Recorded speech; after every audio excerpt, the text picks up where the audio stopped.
Okay, I really don't like making my gist at night like this anymore. I think I'm kind of disliking it. Um, but yeah, this is it. Wish you could see my face anyway. Okay, so to start with, I've cut completely off that over stress. You know, figured out um hard work doesn't get you into the billionaire status. It's actually solving people's problem or creating a product or a service that people would want to consistently buy. And I also learned as well, in order for you to step up the ladder, it simply means in order for me to get financially better than I am now, I need to do what I told you all on the first day I figured out hard work doesn't pay or doesn't really equate to, higher money. And that is to build a network. Building a network is one of the most important things. It's the same reason you could actually have a business idea right now, and just by sharing it with a couple of people is already into fruition. And it's also the reason why you have a business idea and need to stay for years undeveloped. When I read the news about how Bill Gates, was able to buy software from someone, him being in Harvard, him having a computer, I practically saw myself. Like I would always tell you all, Bill Gates was like a role model. In fact, Bill Gates was actually who inspired me to, go into computer. I've said it like 1,001 times. Even years before now. So it's not something I'm just saying now. And then we did as kids what we call current affairs. And on current affairs, you ask questions like, when is Nigeria independency? Who was the first this? Who was the first that? Practically having historical data about the country. And sometimes the current affairs would go international. That is where you now see questions like who is the richest man in the world? And for years, one answer every single year on a current affair was Bill Gates, Bill Gates, Bill Gates. When I had tried to know more about who this Bill Gates was, internet is not really like what it is now, where you can easily look up on anyone, read so much about them, follow them on different social media, see what their life is, their family, and all that. Then the informations were quite limited. But I had access to the internet, I know my ways around it. And it's a quick Google search on, Bill Gates. Then with our Symbian phones and or Blackberries then. I can remember that was this Blackberry, the Blackberry Explorer, I forgot what that Blackberry is. But my mom had gotten it then, and I would, browse because I was quite obsessed. Building Billionaire has always been an obsession for me. Having those, high skyscraper, penthouse, glass office and all that. And when I browsed about Bill Gates, what I saw then was he was the founder of Microsoft software company that we practically use on our computer, which is like our desktop computer at home. Like, I was the main person who made Microsoft Word, PowerPoint, and the rest possible.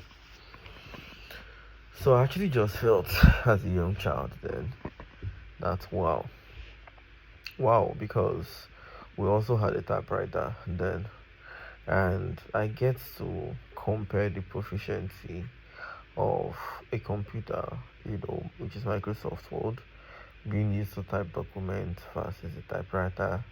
Now, once you make mistake, you can't just hit backspace on a typewriter and have it erased.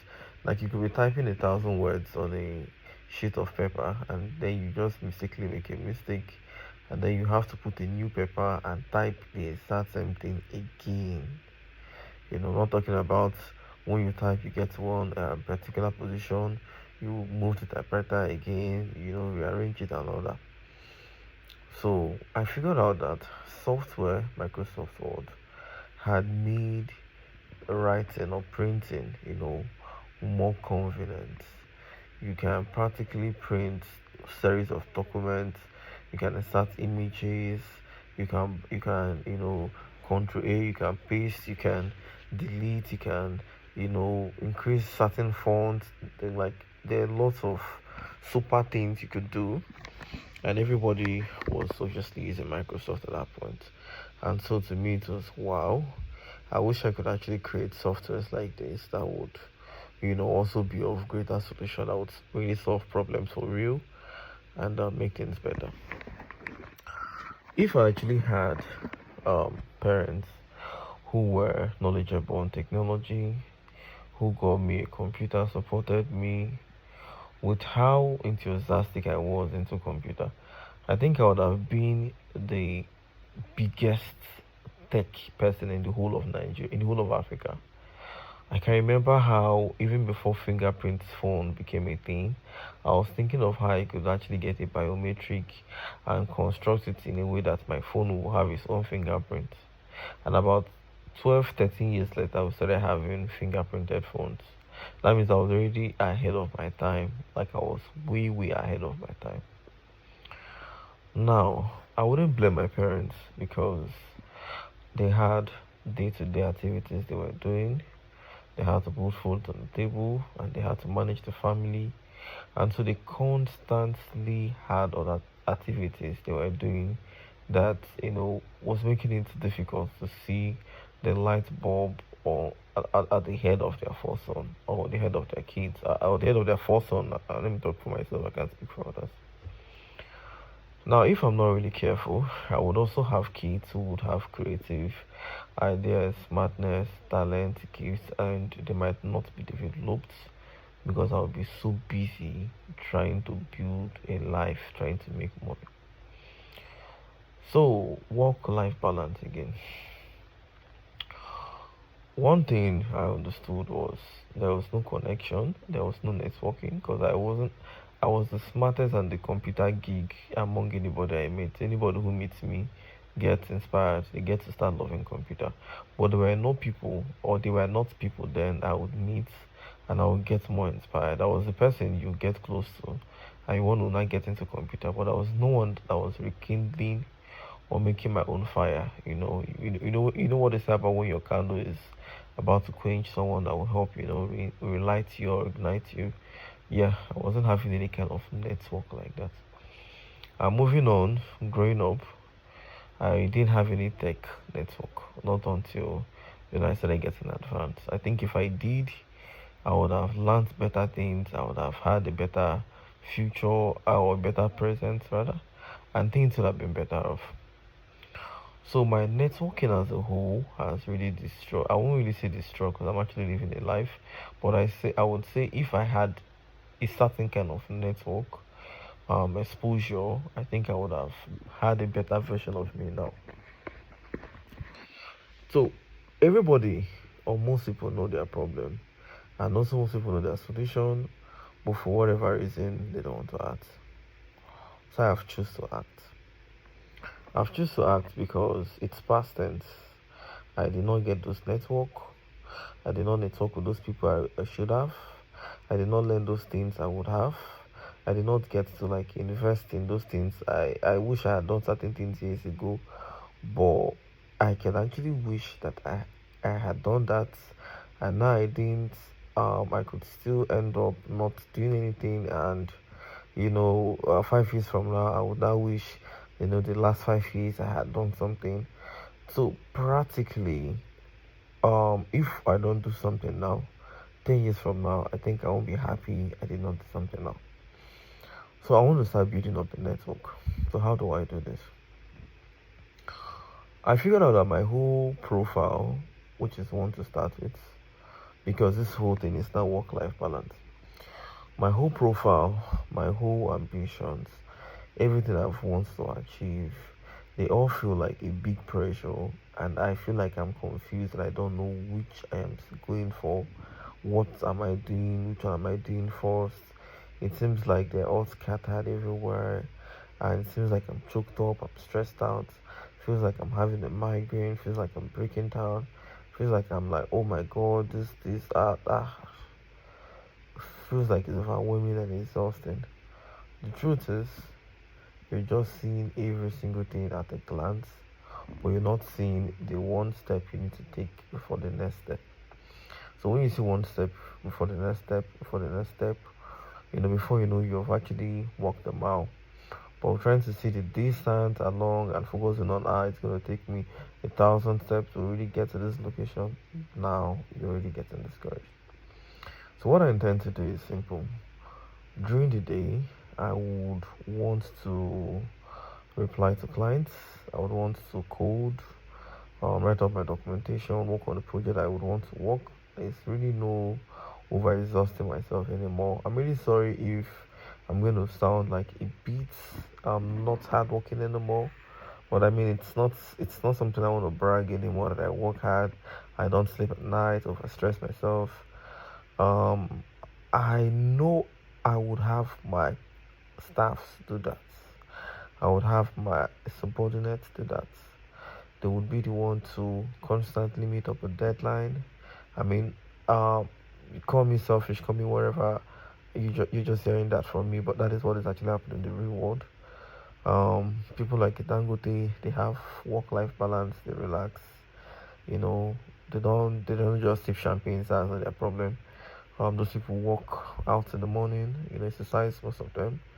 Get fit, get healthy, take their medication, check their health, check their blood, pressure, and they employ the best people to handle certain things. So they're usually of better calm mind. They're not always scared and having their hearts rushing on their investments. I mean, when you put junkies to handle your investment, that's what happens. You're constantly scared because things could go wrong.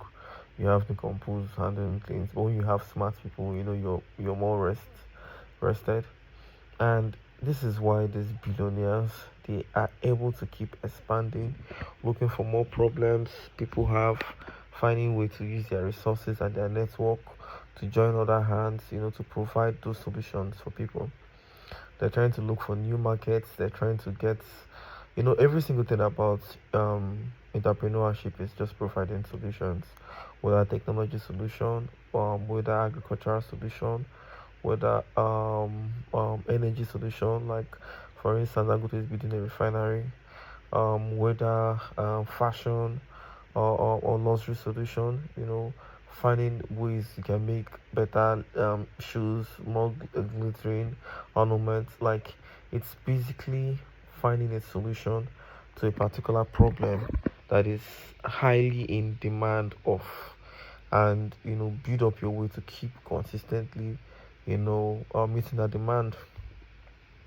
If I have a mall and every single day people keep on patronizing my mall in high quantity, and the demand is always increasing, and I'm opening different malls or malls upon malls. Maybe I started up with one mall and now I've had like over 200 malls. Now what happened is my business will keep expanding.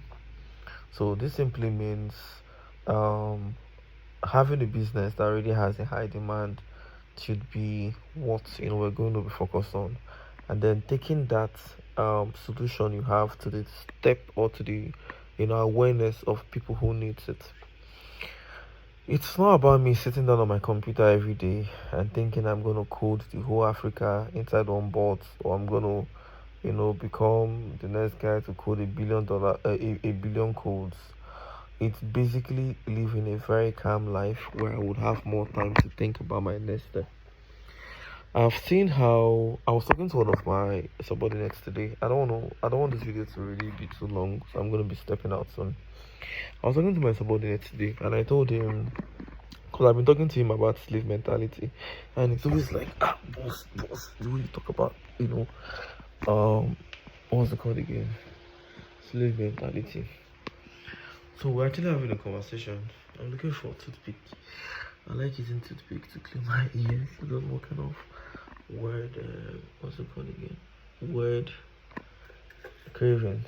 I'll use a toothpick, break the sharp edge to clean my itchy ear. Okay, so we talked about slave mentality. I told him that black people, I wouldn't want to say this, but we still have, or um, part of us, part of the population of blacks, they still have the slave mentality. So let me explain what the slave mentality is, and let me explain how I would have said I would do that tomorrow, but now I won't do it because I don't go back to watch this gist. Any gist I make, I just make a new one the following day. I don't go back to watch it and I say, oh, I stopped something, oh, well, let me go and continue the part two. So I'm just continuing from what I was saying. Okay. So I told him about the slave mentality. And I was like, back then, black people would be like, um, okay, we're slaves then, right? Blacks are slaves. And they would be maybe working in a factory, the blacks would be beaten, they'll be abused, and maybe there's one black that has been working so well, and his white master liked him for a reason. Now, that particular slave will not be given like a gift, maybe a bangle, a bracelet, whatever gift the white man gives him because it's his favorite slave. Now, normally, black people are always humiliated. So they're basically like slaves. They were slaves. They're always beating them. They're always putting them, putting them down and all that.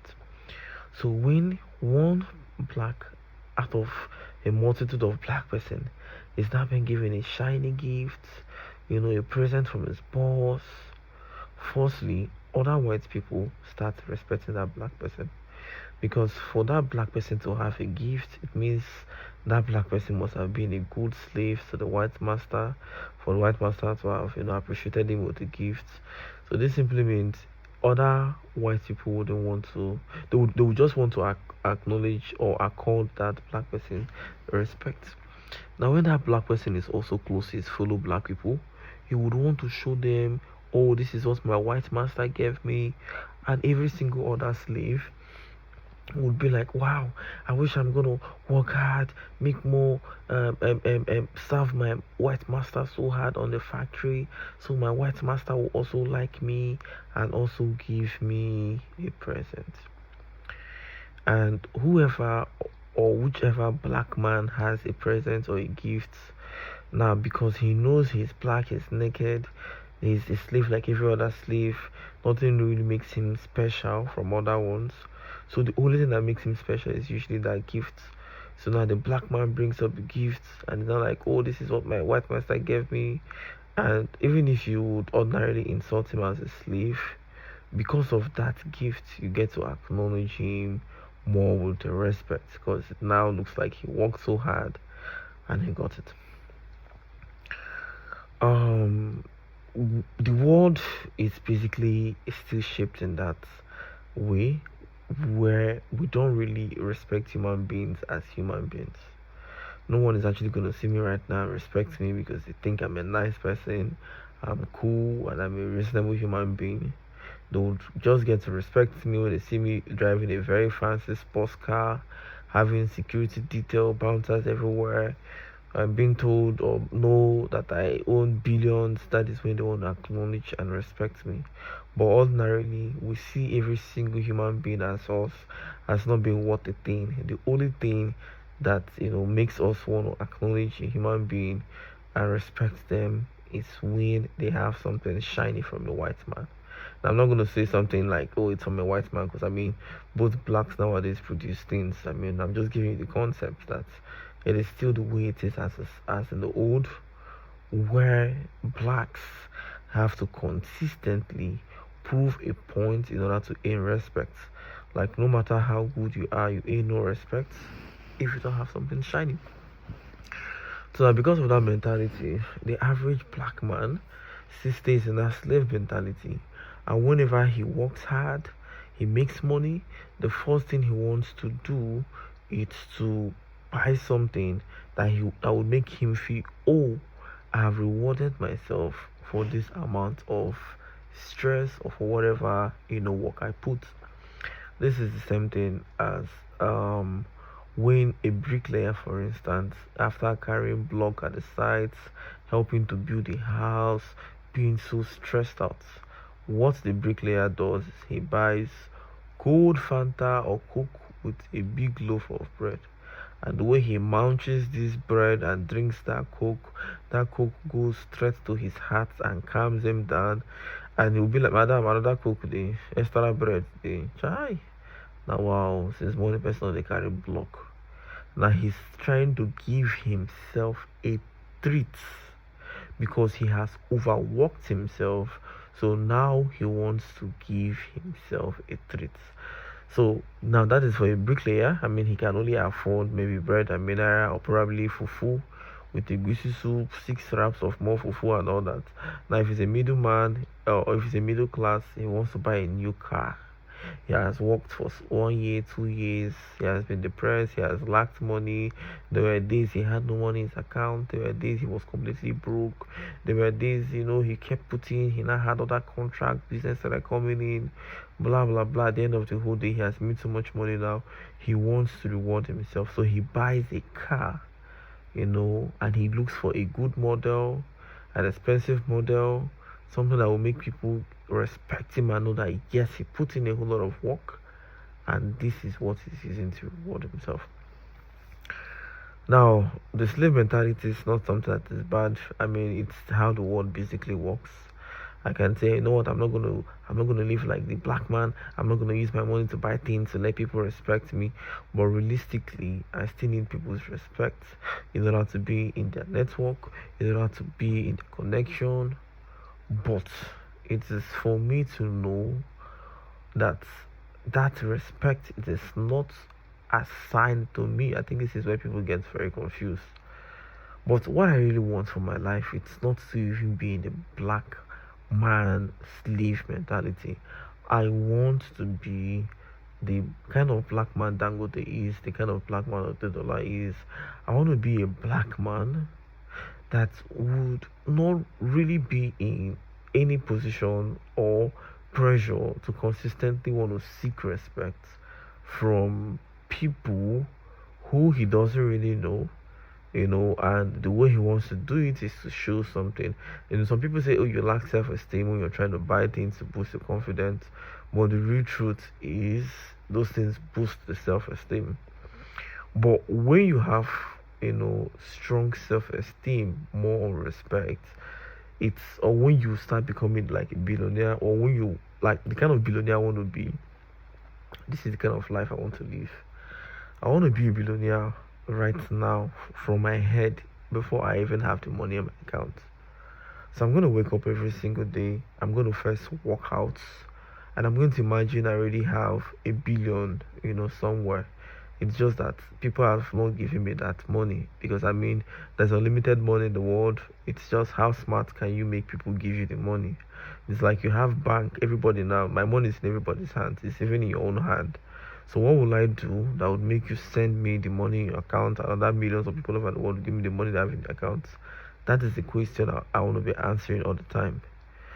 Am I going to be producing a service you and millions of people will keep on purchasing, so I can consistently be a billionaire and be in my own space, not being bothered, working hard? Like I said, I don't want to be pressure myself. It's working hard because I don't like the way hard work makes the brain work. When you keep thinking of hard work, when you're always working hard, you're always stressed out. Each time you make money, you're thinking of how to give yourself a treat. But what if every single day of your life is a treat?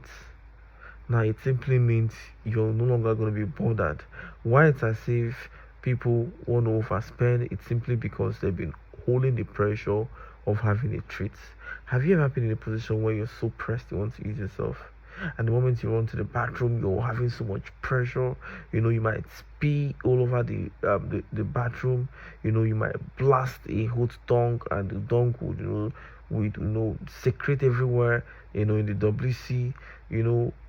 If you if you want to fart, man, you could fart one loud fart that, man, your trouser could lose a couple of thread.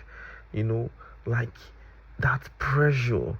If you're driving, there's so much pressure on you. You don't drive well. If you're working, you're doing something, there's so much pressure. You don't do it well. You don't ever do anything when you have so much pressure.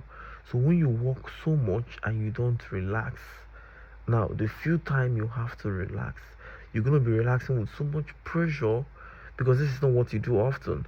So you've been working every day, you've been doing whatever you do, and now you want to give yourself a treat. You're not spending more than your budget. You're not buying more. You're not trying to overdo because you want to give yourself a treat. But if you give yourself a treat daily, and you live a life where you're more confident, I think what really happens is most people really spend are doing that to be happy. This is simply why, like, they're doing that because I think it's quite a very big topic, and I want to keep talking about this. But man, it's already 25 minutes, and I wouldn't want to overstill this video. I think we'll talk more about this. But if you notice right now, I'm no longer talking much about work, plenty. No, I'm taking things one step at a time. Like, I'm working right now on making my life this way. I'm gonna be coding during the day. After coding, I'm replacing all my media. I'm no longer going to be watching random stuff. I've changed the things I'm watching. I am now watching luxury mansion, luxury house, square foot house, like mansion, luxury mansion. I'm now watching private jet tour, house tour, company tour. I want to see a big establishment. Today I watched the video. Tesla was showing MKHD how big the Tesla factory was. Yesterday I watched the video. A house worth $500 million somewhere, I think in LA. This is a property of 100,000 square foot. You need to see how this guy had up to, like, the castle I'm talking about is even changed. This guy has a place, for running race. He has offices, he has a club in his house, he has where he keeps wine. This guy built a house like it was a mall. In my widest imagination, I don't really think anybody would have been able to build a house as big as that. And funny enough, it's always vanity. The house is so big. Do you know what he's doing?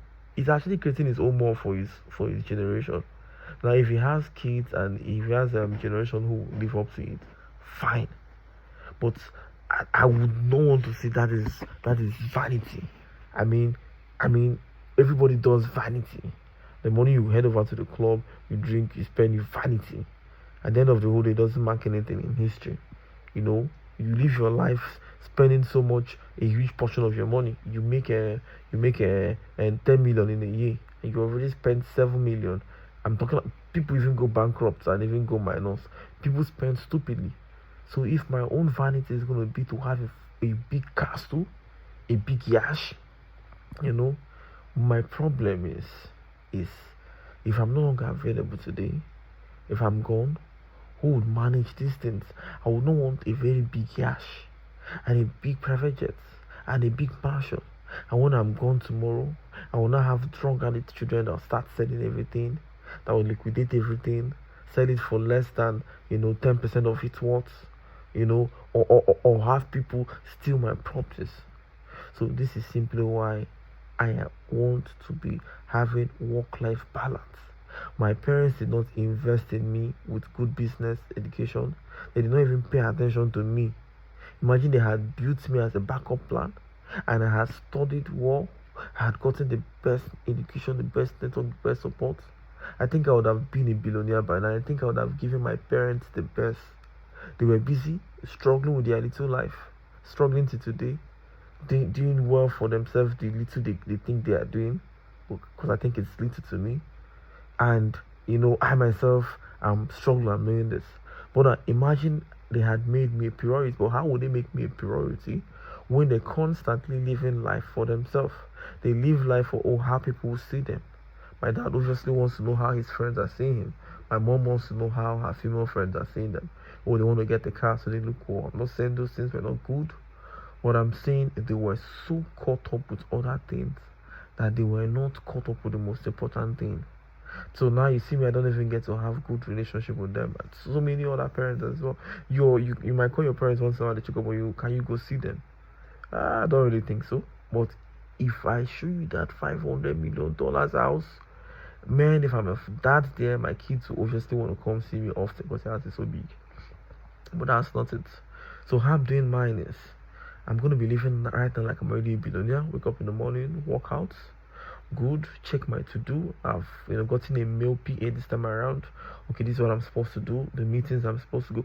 I want to make sure I'm It includes minimal taxes every day, very minimal. I don't want to overstress my brain. Do you know what I want to do with most of my time? I want to watch luxury. I want to learn about business. I want to learn new things. And I want to be able to imagine. I want to even start writing again. I want to start writing a novel about what a billionaire programmer, businessman looks like, so I can start envisioning what the mansion would be. I want to be able to write. I want to be able to be in my comfort. I don't want to care much about pleasing people, posting so much. So what I want to do is I want to outsource somebody to do all those imagination. All the person comes up to do is to come up with clothes I'm going to put on, pictures I'm going to take. They come up with all the packaging that will make me look extremely well, so I can achieve my goals and get the connections and network I need, and get me to the place where I can get verified and people can respect me, because they only respect you when they see those flashy things, but they don't really get to respect you in person. So someone should handle thinking of those vanity while I use my brain to relax. My workers are going to work. I'm going to give everybody a deadline. You're going to meet up with a deadline. Yes, everybody's not going to be rich.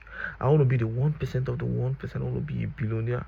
And the way I'm going to do that it's not by working, it's by relaxing. Giving myself a treat every day and letting my brain work. While I was a child, my parents sorted out the food. I wasn't obviously doing anything, so the only thing I could do as a child was play, eat, read, and imagine. And that was how I was able to have the best of ideas as a child. So I don't want to lose my child gifts of daydreaming and imagination. So the only way I'm going to actually retain that is to build up a model where I can have time to think. Think positive and sweet things, not always deadline. Acting like I'm dying, acting like the business is not going well. Now I don't want to be doing past myself. Do the ones I can do, relax up, wake up. Like, you're gonna see certain things consistently. It's already too late now. I don't want to talk much, but thank you all for joining me today. I don't know if you love the gist. If you do, please use the comment section below. It's so annoying that everywhere is dark and you can get to see my face. But that's it for today. Today is I don't know what today's date is, and I don't want to switch my other phone. Uh, okay, hold on. I think it's actually. But the thing is, if I switch on anything, now my face like me show. I don't feel like show my face now because currently on the bed. Um, guess, Danny, guess. I think today is the 27th or 28th. I don't really forget this before because I'm not really that committed in the gist anymore. Or I'm not just time bound anymore. I'm just living life at a slow pace. But I think I should know what today is. Today is 27 or 28. You're gonna see it on the title. So signing out. Thank you.